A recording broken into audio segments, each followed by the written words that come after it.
Hi, hello and வணக்கம். Welcome to Sanskrit. வாங்க இன்னைக்கான வீடியோக்குள்ள போகலாம். இந்த வீடியோவில் ஸ்டேட் ஆஃப் பீயிங் சம்மந்தப்படுத்தி பாஸ்ட் பர்ஃபெக்ட் டென்ஸில் எப்படி எஸ்ஆர் நோ கொஸ்டின்ஸ் கேட்கலாம் அப்படின்றத பற்றி பார்க்கலாம். ஃபர்ஸ்ட் எக்ஸாம்பிள் பாருங்கள். Had you ever lived in a rural area before moving to the city? நகரத்திற்கு செல்வதற்கு முன்பு நீங்கள் எப்போதாவது கிராமப்புறத்தில் வாழ்ந்திருக்கிறீர்களா? அப்போது அவங்க நகரத்திற்கு சென்றது வந்து பாஸ்ட்டில் நடந்த ஒரு ஆக்ஷன், ஓகேங்களா? அந்த ஆக்ஷனுக்கு முன்னாடி எப்பயாவது கிராமத்தில் வாழ்ந்திருக்கீங்களா அப்படின்றது தான் கொஸ்டின், ஓகேங்களா? அப்போ கிராமத்தில் வாழ்ந்திருந்தா எஸ் அப்படின்னு சொல்லி பேச போகிறோம். வாழல அப்படிங்கும்போது நோன்னு சொல்லி பேசுவோம், ஓகேங்களா? அப்போது பாஸ்ட்டில் நடந்த ஒரு ஆக்ஷனுக்கு முன்னாடி நடந்த ஆக்ஷனை பற்றி கொஸ்டின் கேட்கறதுனால நம்ம பாஸ்ட் பர்ஃபெக்டில் வந்து கொஸ்டின் கேட்டிருக்கோம். இப்போ ஆன்சர் எப்படி இருக்குன்னு பார்க்கலாம். Yes, I had resided in a small village during my childhood. ஆம், எனது சிறு வயதில் நான் ஒரு சிறிய கிராமத்தில் வசித்து வந்தேன். ஓகேங்களா? அப்போது இவங்க கொடுக்குற ஆன்சர் வந்து எப்போன்னா அவங்க அந்த சிட்டிக்கு மூவ் ஆகிறதுக்கு முன்னாடி, ஓகேங்களா? முன்னாடி அந்த கேட்ட கேள்விக்கு ஆன்சர் பண்ணியிருக்காங்க. ஓகே, அதனால் நம்ம ஆன்சரும் பாஸ்ட் பர்ஃபெக்டில் தான் வந்து ஆன்சர் பண்ணணும். இங்கே ஹேட் ரிசைடட் அப்படின்னு சொல்லி ஹேட் ப்ளஸ் B3 ஃபார்மில் ஆன்சர் கொடுத்துருக்கோம், ஓகேங்களா? இந்த ஹேடுன்றது ஹெல்பிங் வேர்ப், எவர் லிவ்டு வந்து மெயின் வேர்ப், எவர்ன்றது வந்து அட்வர்ப். இது ரெண்டுக்கும் நடுவில் வந்து பார்த்தீங்கன்னா உங்களுக்கு சப்ஜெக்ட் இருக்கணும். பிகாஸ் இது கேள்வி வாக்கியம் வந்து எப்போவுமே ஹெல்பிங் வேர்புக்கும் மெயின் வேர்புக்கும் நடுவில் தான் உங்களுக்கு சப்ஜெக்ட் இருக்கணும், ஓகேங்களா? அந்த லிவ்டை எக்ஸ்பிளைன் பண்ணுறதுனால இந்த எவர்ன்ற அட்வர்ப் வந்திருக்கு. ஓகே, இப்போ ஒரு நவுனுக்கு அடிஷ்னல் இன்ஃபர்மேஷன் கொடுத்தோம்னா அதை வந்து அட்ஜெக்டிவ்னு சொல்லுவோம். அப்போ வேர்புக்கு அடிஷ்னல் இன்ஃபர்மேஷன் கொடுக்குறது அட்வர்ப்னு சொல்லுவோமா? அப்போ இங்கே லிவ்டுன்றது தான் வேர்பு. ஓகே, அதுக்கு அடிஷ்னல் இன்ஃபர்மேஷன் கொடுக்குறது தான் வந்து அந்த எவர். எப்போதாவது வாழ்ந்திருக்கிறீர்களா அப்படின்னு கேட்குறோம் இல்லைங்களா? அப்போது அந்த வேர்புக்கு அடிஷ்னல் இன்ஃபர்மேஷன் கொடுக்குறது தான் அந்த எவர், ஓகேங்களா? மெயின், அதாவது helping verb had, main verb வந்து எவர் லிவ்டு. அது ரெண்டுக்கும் நடுவில் உங்களுக்கு சப்ஜெக்ட் வந்திருக்கணும். நெக்ஸ்ட் எக்ஸாம்பிள் பார்க்கலாம். Had they owned a pet before adopting the dog? அந்த நாயை தத்தெடுப்பதற்கு முன்பு அவர்கள் ஒரு செல்லப்பிராணியை வைத்திருந்தார்களா? அப்போது செல்லப்பிராணியை வச்சுருந்தாங்கன்னா, அதாவது அடாப்ட் பண்ணியிருந்தாங்கன்னா வந்து ஓன் பண்ணியிருந்தா எஸ்ன்னு சொல்ல போகிறோம். ஓன் பண்ணலை அப்படிங்கும்போது நோன்னு சொல்ல போகிறோம், ஓகேங்களா? இங்கே என்ன ஆன்சர் கொடுத்துருக்காங்கன்னு பார்க்கலாம். No, they hadn't had a pet until they adopted the dog last year. இல்லை, கடந்த ஆண்டு நாயை தத்தெடுக்கும் வரை அவர்களுக்கு செல்லப்பிராணி இல்லை. அந்த டாகுக்கு முன்னாடி வந்து எந்த செல்லப்பிராணியும் அவங்க வளர்க்கலை அப்படின்ற மாதிரி சொல்லியிருக்காங்க, ஓகேங்களா? இப்போ ஃபஸ்ட்டு அந்த கொஸ்டின் பார்த்துலாம். இப்போது அந்த அடாப்டிங் த டாக், அந்த டாகை வந்து அடாப்ட் பண்ணது வந்து பாஸ்ட்டில் நடந்த ஒரு ஈவெண்ட், ஓகேங்களா? அதுக்கு முன்னாடி நடந்த விஷயத்தை கேட்கும்போது நம்ம பாஸ்ட் பர்ஃபெக்டில் கொஸ்டின் பண்ணணும். ஓகே, அப்படிங்கும்போது இந்த கொஸ்டின் வந்து ஹேட் ஓன்ட் அப்படின்னு சொல்லி ஹேட் ப்ளஸ் B3 ஃபார்மில் கொஸ்டின் கேட்டிருக்காங்க.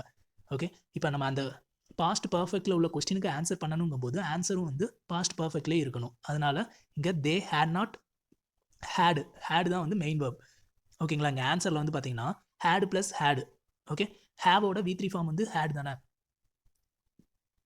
ஸோ இங்கே ஹேட் நாட் ஹேட் அப்படின்னு யூஸ் பண்ணியிருக்கோம், ஓகேங்களா? இங்கே ஹெல்பிங் வேர்பும் ஹேடு தான், மெயின் வேர்பும் ஹேடு தான். ஹேவோட V3 ஃபார்ம் வந்து ஹேடுன்னு நம்ம யூஸ் பண்ணியிருக்கோம். அந்த ஃபஸ்ட்டு ஹேட் வந்து ஹெல்பிங் வேர்ப், ரெண்டாவது ஹேட் வந்து மெயின் வேர்ப், ஓகேங்களா? இது குழப்பிக்க வேண்டாம். Next example. Had she worked in a corporate environment before starting her own business? அவர் தனது சொந்த தொழிலை தொடங்குவதற்கு முன்பு கார்ப்பரேட் சூழலில் வேலை செய்தாரா? அப்போ கார்ப்பரேட் சூழலில் வேலை செஞ்சாங்க அப்படின்னா எஸ்ன்னு சொல்ல போகிறோம், இல்லைன்னா நோன்னு சொல்லி பேச போகிறோம். இங்கே என்ன ஆன்சர் கொடுத்துருக்காங்கன்னு பார்க்கலாம். Yes, she had been part of a corporate setting for 5 years அப்படின்ட்டு இருக்கு. அப்போது ஆம், அவர் 5 வருடங்களாக கார்ப்பரேட் அமைப்பில் ஒரு பகுதியாக இருந்தார் அப்படின்ற மாதிரி சொல்லியிருக்காங்க, ஓகேங்களா? இப்போ இந்த இதில் அவங்க வந்து ஓன் பிஸ்னஸ் ஸ்டார்ட் பண்ணது வந்து பாஸ்ட்டில் நடந்த ஒரு ஈவெண்ட், ஓகேங்களா? அந்த ஈவெண்ட்டுக்கு பிஃபோரில் நடந்த ஆக்ஷனை பற்றி நம்ம கொஸ்டின் பண்ணுறோம். அதுக்கு முன்னாடி வந்து கார்ப்பரேட்டில் ஒரு பார்ட்டாக இருந்தாரா அப்படின்றதான கொஸ்டின். கார்ப்பரேட்டில் ஒர்க் பண்ணாரா அப்படின்னு கேட்டிருக்கோம். அதனால் இங்கே வந்து பாஸ்ட் பர்ஃபெக்டில் கொஸ்டின் ரைஸ் பண்ணியிருக்கோம், ஓகேங்களா? இங்கே பாஸ்ட் பர்ஃபெக்டில் கொஸ்டின் ரைஸ் பண்ணியிருந்ததுனால ஆன்சரும் நம்ம பாஸ்ட் பர்ஃபெக்ட்லேயே ஆன்சர் பண்ணுறோம். ஓகே, ஷீ ஹேட் பீன் அப்படின்ட்டு ஹேட் ப்ளஸ் B3 வந்து யூஸ் பண்ணியிருக்கோம். இந்த பீன் தான் வந்து V3 ஃபார்ம், ஓகேங்களா? அது எக்ஸ்பீரியன்ஸ் ரிலேட்டடாக இருந்ததுனால நம்ம பீன் யூஸ் பண்ணியிருக்கோம். அவங்க வந்து கார்ப்பரேட்டில் ஒரு பகுதியாக இருந்திருக்காங்க அப்படின்ட்டு அந்த இருத்தலை சொல்கிறதுனால இங்கே பீன்ட்டு V3 ஃபார்மில் நம்ம சொல்லியிருக்கோம், ஓகேங்களா? நெக்ஸ்ட் எக்ஸாம்பிள் பார்க்கலாம். Had you ever been to that restaurant before its renovation? அந்த உணவகத்தை புதுப்பிக்கும் முன் நீங்கள் எப்போதாவது அந்த ரெஸ்டாரண்ட்டுக்கு சென்றிருக்கீங்களா அப்படின்றது தான் கொஸ்டின், ஓகேங்களா? ரினோவேஷனுக்கு முன்னாடி சென்றிருக்கீங்களா அப்படின்னு கேட்குறாங்க. அதனால் பாஸ்ட் பர்ஃபெக்டில் கொஸ்டின் ரைஸ் பண்ணியிருக்கோம். அப்போ அதுக்கு ஆன்சர் பாருங்கள். No, I hadn't visited it until it underwent renovations. இல்லை, அது புதுப்பிக்கப்படும் வரை நான் அதை பார்வையிடவில்லை. ஓகேங்களா? அப்போது ஒரு விஷயத்துக்கு முன்னாடி ரினோவேஷனுக்கு முன்னாடி போயிருக்கீங்களா அப்படின்னு கேட்குறதுனால பாஸ்ட் பர்ஃபெக்டில் யூஸ் பண்ணியிருக்கோம். அதுக்கு ஆன்சரும் பாஸ்ட் பர்ஃபெக்ட்லேயே ஆன்சர் பண்ணியிருக்கோம். ஓகே, நெக்ஸ்ட் எக்ஸாம்பிள் பார்க்கலாம்.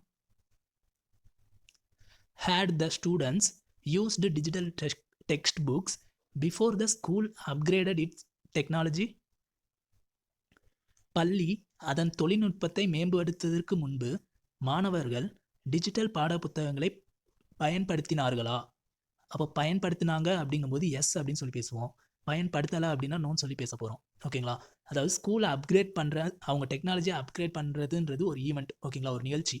அந்த நிகழ்வுக்கு முன்னாடி அவங்க வந்து டிஜிட்டல் டெக்ஸ்ட் புக்கை யூஸ் பண்ணியிருக்காங்களா அப்படின்றது தான் அங்கே கொஸ்டின். ஓகேவா? அப்போ அதுக்கான ஆன்சர் பாருங்கள். Yes, they had relied on digital text books for few years. ஆம், அவர்கள் சில ஆண்டுகளாக டிஜிட்டல் பாட புத்தகங்களை நம்பி இருந்தனர். இங்கே ரிலைட் ஆன் அப்படின்றது வந்து டிபெண்ட் ஆன் அப்படின்ற அர்த்தத்தை தான் கொடுக்கும். ஓகேங்களா? ரெண்டுமே ஒரே மீனிங் தான். அதாவது சார்ந்து இருந்தது, நம்பி இருந்தது, அது எல்லாத்தையுமே ரிலைட் ஆன் இல்லைன்னா டிபெண்ட் ஆன் அப்படின்ற மாதிரி சொல்லுவோம். ஓகேங்களா? நெக்ஸ்ட் எக்ஸாம்பிள் பார்க்கலாம். ஹேட் தே மெட் each other before joining the same sports club? ஒரே ஸ்போர்ட்ஸ் கிளப்பில் சேருவதற்கு முன்பு அவர்கள் ஒருவரையொருவர் சார்ந்திருந்தார்களா, சந்தித்தார்களா? சாரி. அப்போது இங்கே வந்து அவங்க சந்திச்சிருந்தாங்கன்னா வந்து எஸ் அப்படின்னு சொல்லி பேச போகிறோம். சந்திக்கலை அப்படின்ற பட்சத்தில் நோ அப்படின்னு சொல்லி பேச போகிறோம். ஓகேங்களா? இப்போ இந்த இடத்துல என்ன ஆன்சர் கொடுத்துருக்காங்கன்னு பாருங்கள். Yes, they had known each other from a previous event. ஆம், அவர்கள் ஒருவரை ஒருவர் முந்தைய நிகழ்விலிருந்து அறிந்திருந்தனர். அதாவது ப்ரீவியஸ் ஈவெண்ட்லேயே அவங்க வந்து சந்திச்சிருந்தாங்க அப்படின்ற மாதிரி சொல்லியிருக்காங்க. ஓகேங்களா? இந்த இடத்துல அவங்க சேம் ஸ்போர்ட்ஸ் கிளப்பில் ஜாயின் பண்ணது அப்படின்றது பாஸ்ட்டில் நடந்த ஒரு ஈவெண்ட். ஓகேங்களா? அந்த ஈவெண்ட்டுக்கு முன்னாடி அவங்கள ஒருத்தருக்கு ஒருத்தர் தெரியுமா அப்படின்றது தான் கேள்வி. அப்போ தெரியுன்ற பட்சத்தில் எஸ்ன்னு சொல்லியிருக்கோம். தெரியலைன்னா நோன்னு சொல்லணும். ஓகே, இந்த வீடியோவில் பாஸ்ட் பர்ஃபெக்ட் டென்ஸ் பற்றின எஸ் ஆர் நோ கொஸ்டின்ஸ் பற்றி பார்த்தோம். இன்னைக்கான செஷன் ஓவர். தேங்க்ஸ் ஃபார் வாட்சிங். Hit subscribe. Stay updated with Sanskrit Insights.